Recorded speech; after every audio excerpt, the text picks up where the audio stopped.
Avant la centralisation vers le poste Grand Rayon en construction et destiné à accueillir la nouvelle organisation de la Grande Gare toulousaine, partons découvrir avec certains membres de la fac de Toulouse les postes d'aiguillage principaux encore en service de nos jours. Direction donc par les voies en compagnie d'un dirigeant de proximité de la SNCF afin de rendre visite en premier temps au poste 4. Par un petit escalier, nous découvrons ce bâtiment de 1962.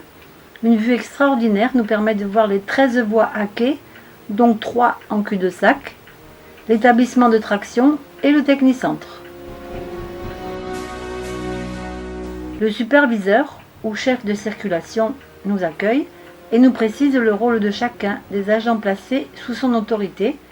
4 employés travaillent donc en poste, 2-8 ou 3-8. L'annonceur, appelé aboyeur au temps de la vapeur, gère en direct les annonces enregistrées, en prend la place de Simone, célèbre voix de la SNCF, lorsqu'il faut intervenir localement pour gérer les problèmes de la gare. L'aiguilleur, qui assume la formation des itinéraires, utilise encore une table ancienne où l'on pousse pour le sens pair et tire pour le sens impair. Le tableau de contrôle est au fond de la pièce.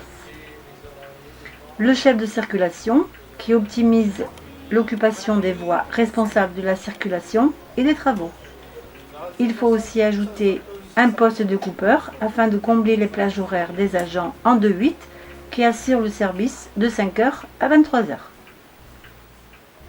Par jour, ce poste 4 traite 300 trains sans mouvement sur 336 itinéraires.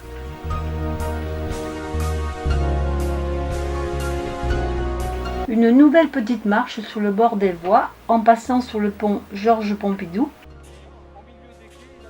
nous fait découvrir le poste 6. C'est un bâtiment construit en briques roses élevé en 1958.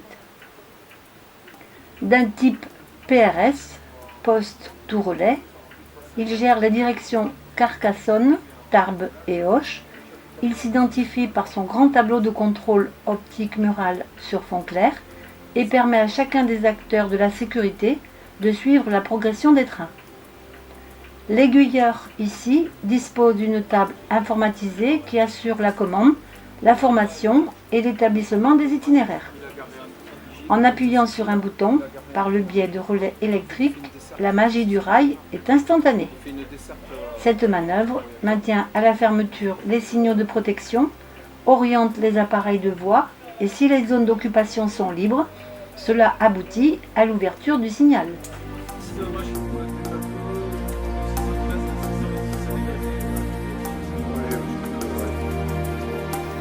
Dans le cas contraire, ou s'il existe une incompatibilité, le voyant à la table clignote.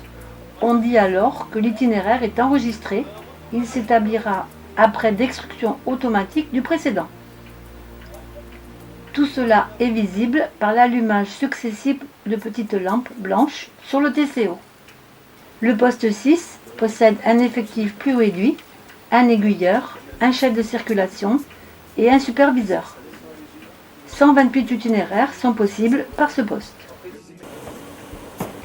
Un grand merci aux cheminots aiguilleurs de Toulouse de nous avoir fait partager un moment de leur travail et de leur quotidien et aux membres de la fac pour l'organisation.